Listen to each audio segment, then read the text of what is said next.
Shalom shalom, reka gusuhuze nkwifurize amahoro y'Imana, nizera ndashidikanya ko ahantu uri umeze neza mu mwami Yesu. Karibu mu kiganiro ruhuka cy'uyu munsi, Imana iguhe umugisha. Turagushimira wowe udahwema gukurikirana, udahwema gutega amatwi iki kiganiro, kandi twizera neza ko Mwami Imana agenda akora imirimo n'ibitangaza ku buzima bwacu binyuze muri iki kiganiro. Uyu munsi turaganira ijambo ry'Imana, turi busome mu butumwa bwiza bwa Yesu usanga muri Matayo igice cya 27 umurongo wa 57 niwo duheraho.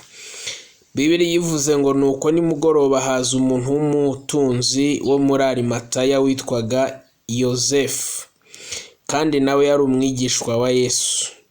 Uwo ajya kwa Pilato asaba intumbi ya Yesu, maze Pilato ategeka ko bayimuha. Yozefu ajyana intumbi, ayizingira mu mwenda w'igitare wera, ayishyira mu mva ye nshya iyo yakorogoshoye mu rutare, abirindurira igitare ku munwa w'imva, aragenda.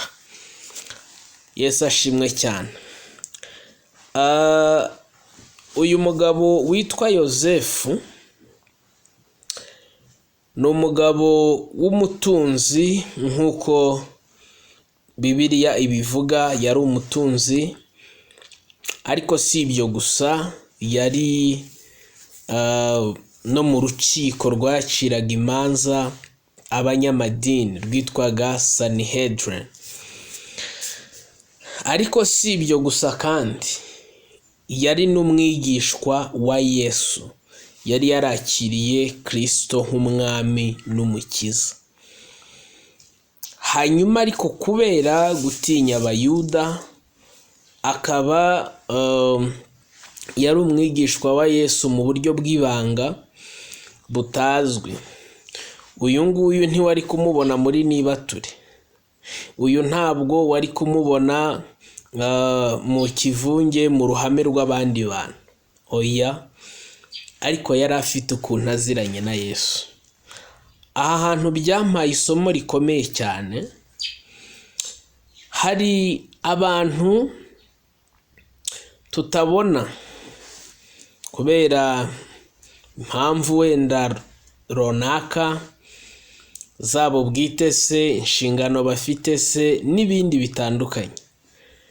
Tutabona, utazabona muri korali, utazabona muri Nibature, utazigera ubona mu biterane, mbese utazigera ubona ahantu hagaragara ngo bigaragaze ko ari abigishwa ba Yesu, bigaragaze ko bakishijwe.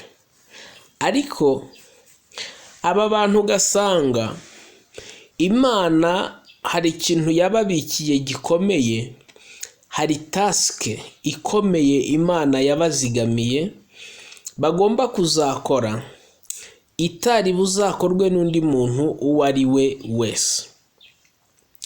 Yesu bamaze kumubamba, ntago byajyaga korohera undi muntu utabasha kugera kuri uyu mugavana, utabasha kugera kuri uyu mugavana Pilato ngo amugereho bimworoheye. Ntabwo byari bworohere undi muntu uciriritse w'umukene, udafite ijambo, utazwi. Ntabwo byari kumworohera kujya kureba umurambo wa Yesu. Ariko Yozefu, nk'umuntu wari ufite access, nk'umuntu washoboraga kugerayo bitamugoye, aragenda ajyayo, aravuga ati nimumume. Haleluya.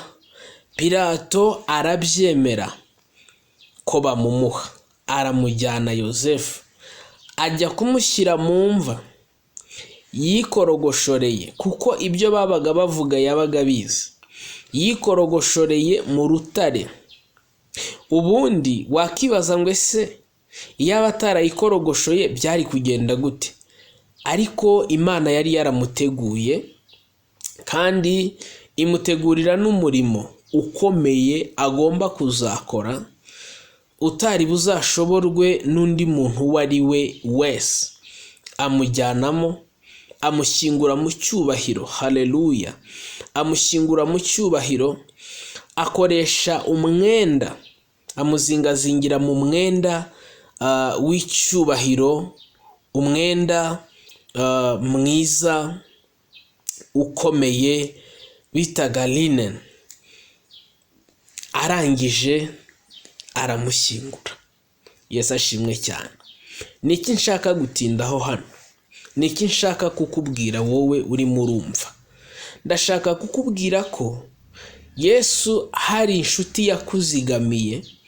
Iyo nshuti ushobora kuba utayibona, ushobora kuba utabona igupostinga, ushobora kuba utayibona mu bintu bigaragara cyangwa bihuza imbaga, ariko igihe abandi bantu bose bazaba bakuvuyeho, igihe abandi bantu bose bazaba bagiye, igihe ubushobozi bw'abandi bantu muziranye bwose buzaba bwarangiye, iyi nshuti niho igaragara.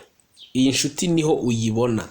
Inshuti yo mu ibanga utazabona muri birthday, inshuti yo mu ibanga utazigera ubona mu bintu byateranyije abantu benshi, ariko izakora ibintu bikomeye, izakora ibintu biremereye. Nagiye mbona abantu Imana yagiye ikoresha ku buzima bwanjye, kandi na n'ubu ikibakoresha, ikabakoresha ibintu binini, ikabakoresha ibintu biremereye, ikabakoresha ibintu by'imbaraga bitari buzapfe gushoborwa n'undi muntu uwo ari we wese. Ariko nkabona Imana izanye bene uwo muntu, ngasanga Imana yari yaramuteguye kera, yaragambiriye kuzamukoresha ibintu bikomeye. Ndagusengera ngo Imana iguha umuntu mu bantu benshi ufite, Imana ikuzigamire umuntu. Haleluya! Mu bakozi benshi mukorana, Imana ikuzigamire umuntu. Mu bafamiliye benshi ufite, Imana ikuzigamire umuntu. Haleluya! Mu nshuti nyinshi ufite, Imana ikuzigamire umuntu. Uzamubona, hari igihe uzamubona akazakugoboka aho byari bigukomereye, aho byari bikugoye. Mwami akugirire neza, akuruhura umutima, akuruhura imvune z'uburyo bwose, ugubwe neza kandi ubone uburuhukiro muri Kristo Yesu. Mu izina rya Yesu Kristo, yari mwene so Iranzi Alfred. Shalom, shalom.